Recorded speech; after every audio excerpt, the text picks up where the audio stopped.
ଆପଣମାନଙ୍କୁ ଯଦି ଏହି ଭିଡ଼ିଓ ଭଲ ଲାଗେ ତାହେଲେ ଲାଇକ୍ କରନ୍ତୁ, ସେୟାର କରନ୍ତୁ ଓ ଆମର ଏହି ଚ୍ୟାନେଲକୁ ସବସ୍କ୍ରାଇବ୍ ନିହାତି କରନ୍ତୁ। ପ୍ରଥମ ପ୍ରଶ୍ନ, ସୋମନାଥ ମନ୍ଦିର ଭାରତର କେଉଁ ରାଜ୍ୟରେ ଅବସ୍ଥିତ? ମଧ୍ୟପ୍ରଦେଶ, ଗୁଜରାଟ, ଆନ୍ଧ୍ରପ୍ରଦେଶ, ରାଜସ୍ଥାନ। ଏହାର ସଠିକ୍ ଉତ୍ତର ହେଉଛି ଗୁଜରାଟ। ପରବର୍ତ୍ତୀ ପ୍ରଶ୍ନ,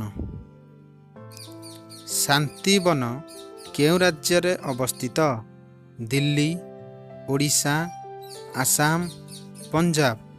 ଏହାର ସଠିକ୍ ଉତ୍ତର ହେଉଛି ଦିଲ୍ଲୀ। ପରବର୍ତ୍ତୀ ପ୍ରଶ୍ନ,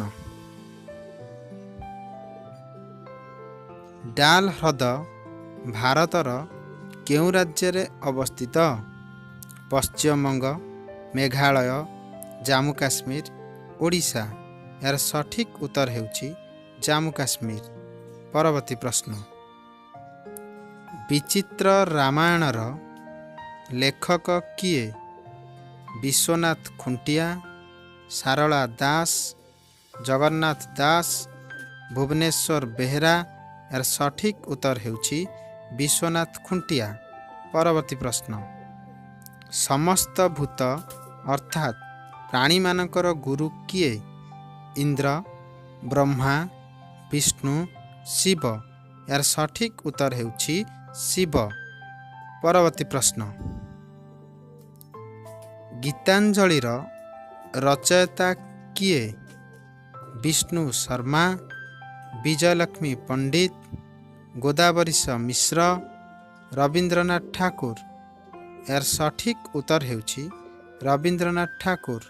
ପରବର୍ତ୍ତୀ ପ୍ରଶ୍ନ, ଭାରତୀୟ ଶିଳ୍ପର ଜନକ କାହାକୁ କୁହାଯାଏ? ଜାମଶେଦଜୀ ଟାଟା, ଆଦିତ୍ୟ ବିର୍ଲା, ନାରାୟଣ ମୂର୍ତ୍ତି, ଧୀରୁଭାଇ ଅମ୍ବାନୀ। ଏହାର ସଠିକ୍ ଉତ୍ତର ହେଉଛି ଜାମଶେଦଜୀ ଟାଟା। ପରବର୍ତ୍ତୀ ପ୍ରଶ୍ନ, ଆନ୍ଧ୍ରପ୍ରଦେଶର କେଉଁଠାରେ ଜାହାଜ ନିର୍ମାଣ କାରଖାନା ଅଛି? ଅନନ୍ତପୁର, ଏଲୁରୁ, ବିଶାଖାପାଟନା, ଜତାମା। ଏହାର ସଠିକ୍ ଉତ୍ତର ହେଉଛି ବିଶାଖାପାଟନା। ପରବର୍ତ୍ତୀ ପ୍ରଶ୍ନ, କାଗଜ କିଏ ଉଦ୍ଭାବନ କରିଥିଲେ? ହେମିଲିଟନ୍ ସ୍ମିଥ୍, ବାହାଲ, ଗାଲିଲିଓ, ଏଡବର୍ଟ ବଟଲର। ଏହାର ସଠିକ୍ ଉତ୍ତର ହେଉଛି ବାହାଲ। ପରବର୍ତ୍ତୀ ପ୍ରଶ୍ନ,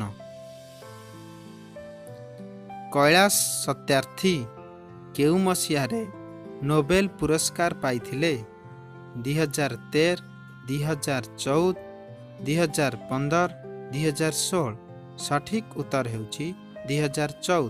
ପରବର୍ତ୍ତୀ ପ୍ରଶ୍ନ, ଆମ ରାଜ୍ୟରେ କେଉଁଠାରେ ତୈଳ ବିଶୋଧନାଗାର ଅଛି? ପାରାଦୀପ, ଅନୁଗୁଳ, ରାଉରକେଲା, କେନ୍ଦ୍ରାପଡ଼ା। ଏହାର ସଠିକ୍ ଉତ୍ତର ହେଉଛି ପାରାଦୀପ। ପରବର୍ତ୍ତୀ ପ୍ରଶ୍ନ, ଗାୟତ୍ରୀ ମନ୍ତ୍ରର ସ୍ରଷ୍ଟା କିଏ? ମରୀଚି, ବଶିଷ୍ଠ, କାଶ୍ୟପ, ବିଶ୍ୱାମିତ୍ର। ଏହାର ସଠିକ୍ ଉତ୍ତର ହେଉଛି ବିଶ୍ୱାମିତ୍ର। ପରବର୍ତ୍ତୀ ପ୍ରଶ୍ନ, ପୃଥିବୀ ପୃଷ୍ଠରେ ଆଲୋକ ପହଞ୍ଚିବାକୁ କେତେ ସମୟ ଲାଗେ?